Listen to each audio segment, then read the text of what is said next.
नमस्कार, मी शुभा कोकणी फ्लेवरमध्ये तुम्हा सर्वांचे खूप खूप आणि मनापासून स्वागत करते। आजची आपली रेसिपी आहे काळ्या वाटाण्याची उसळ। कोकणी माणसाचं काळ्या वाटाण्यावर अतोनात प्रेम। लांबलचक मोड आलेल्या काळ्या वाटाण्याचा सांबारा, काळ्या वाटाण्याची उसळ, याशिवाय ताजी फडफडीत गवार घालून काळ्या वाटाण्याची रस्सा भाजी अगदी आवडीने खाल्ली जाते। श्रावण भाद्रपदात मत्स्य आहार, मांसाहार बंद असताना मत्स्यप्रेमी कोकणी माणसाच्या जिभेला चव आणण्याचे काम तर ही उसळच करते। परंतु पितृपक्षात पितरांना खाऊ घालण्यात येणाऱ्या वाडीमध्ये सुद्धा काळ्या वाटाण्याचा सांबारा किंवा काळ्या वाटाण्याची उसळ ही आवर्जून तयार केली जाते। तसंच काळ्या वाटाण्याचे सेवन केल्यामुळे आरोग्याशी संबंधित समस्या किंवा तक्रारी दूर राहू शकतात। काळे वाटाणे हे मधुमेहासाठी सुद्धा गुणकारी आहेत। काळ्या वाटाण्यामुळे पचनक्रियासुद्धा सुधारते। अशीच काळ्या वाटाण्याची उसळ आज खास तुमच्यासाठी मी घेऊन आली आहे। नक्की करून पहा आणि अभिप्राय कळवायला विसरू नका। चला तर पाहूया काळ्या वाटाण्याची उसळ बनवण्यासाठी काय काय साहित्य लागतं। आणि पद्धतीने काळ्या वाटाण्याची उसळ बनवण्यासाठी लागणारं साहित्य आहे।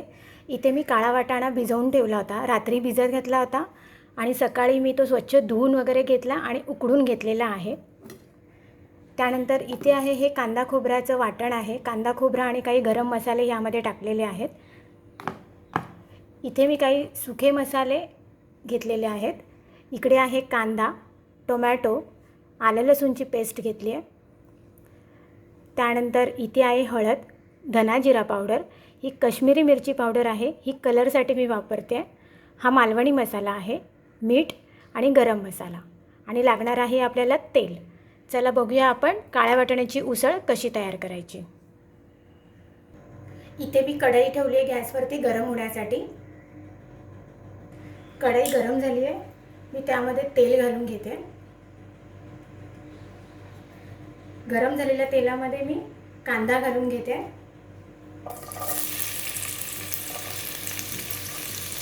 कांदा थोडासा मऊ झाला की आपण त्यामध्ये टोमॅटो घालून घेऊया।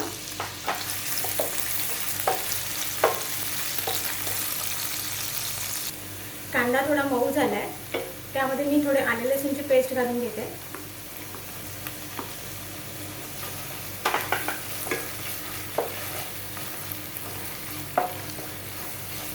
तिचा पण सगळा कच्चा फ्लेवर निघून जाऊन दे। थोडं 1 सेकंदासाठी तिला परतून घेते आणि लगेचच टोमॅटो घालते।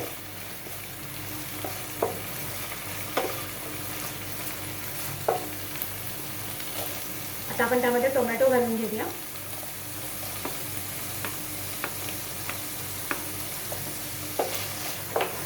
टोमॅटो अगदी मऊ होईपर्यंत आपल्याला तो तेलात परतून घ्यायचा आहे।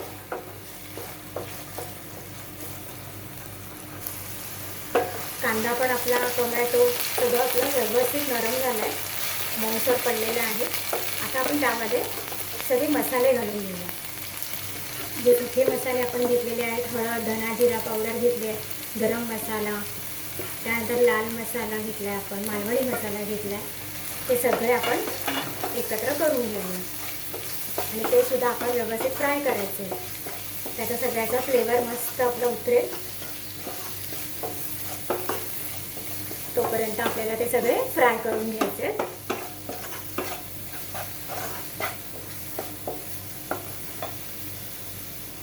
आता मसाले आपले सगळे फ्राय झाले आहेत। आता त्यामध्ये आपण घालून घेणार आहोत मालवणी वाटण।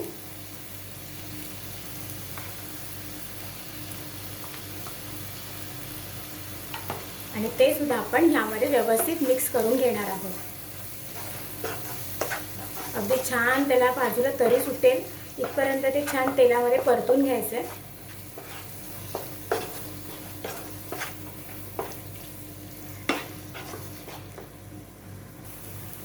आपला मसाला पण व्यवस्थित परतून झालाय। आता आपण त्यामध्ये काळे वाटाणे घालून घेणार आहोत। छान झालाय बघा मसाला, असा व्यवस्थित भाजला गेला पाहिजे, त्याला तरच छान फ्लेवर येतो।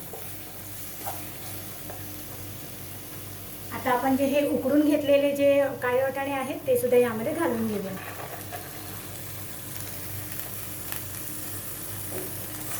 आणि ते यामध्ये व्यवस्थित मिक्स करूया।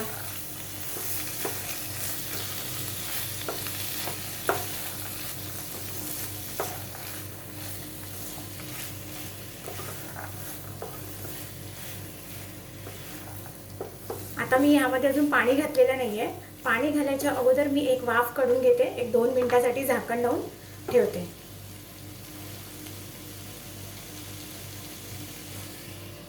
2 मिनिटासाठी आपण झाकण लावून ठेवूया. 2 मिनिटानंतर आपण झाकण काढून बघूया.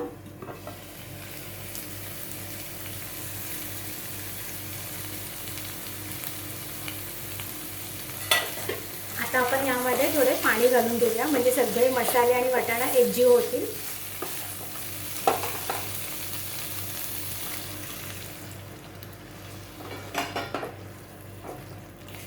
आणि व्यवस्थित मिक्स करूया.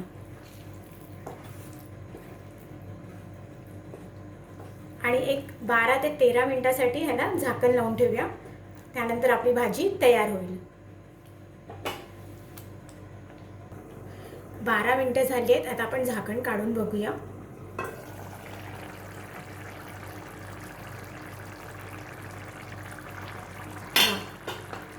छान झाली आहे आपली उसळ.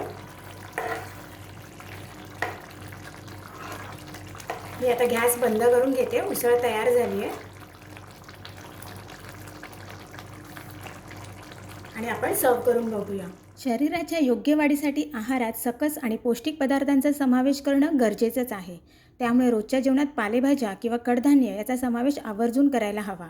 सर्वसामान्यपणे प्रत्येकाच्या स्वयंपाकघरात काही ठराविक कडधान्य असल्याचं पाहायलाच मिळतं. यात मूग, मटकी, वाल, वाटाणे, चणे याचा समावेश तर असतोच. परंतु ह्या कडधान्याव्यतिरिक्त काळे वाटाणे देखील तितकेच चवीचे आणि गुणकारी आहेत. परंतु त्याचे फायदे फार कमी जणांना माहिती आहेत. अनेक वेळा कोकणी किंवा मालवणी माणसाच्या जेवणामध्ये काळ्या वाटाण्याची उसळ किंवा सांबारा याचा हमखास समावेश असल्याचा पाहायला मिळतो. विशेष म्हणजे चवीने रुचकर असलेल्या या काळ्या वाटाण्याची उसळ आपली तयार झाली आहे. तुम्हीसुद्धा घरी नक्की ट्राय करून बघा आणि आजची रेसिपी तुम्हाला कशी वाटली ते कमेंटच्या माध्यमातून नक्की कळवा. आणि हो, माझ्या चॅनलवर जर तुम्ही नवीन असाल तर आत्ताच माझ्या चॅनलला सबस्क्राईब पण करा. आणि त्याबरोबरच माझ्या आजच्या रेसिपीला लाईक आणि शेअर करायला पण विसरू नका. वेळात वेळ काढून माझी आजची रेसिपी पाहिल्याबद्दल तुमचे खूप खूप आणि मनापासून धन्यवाद.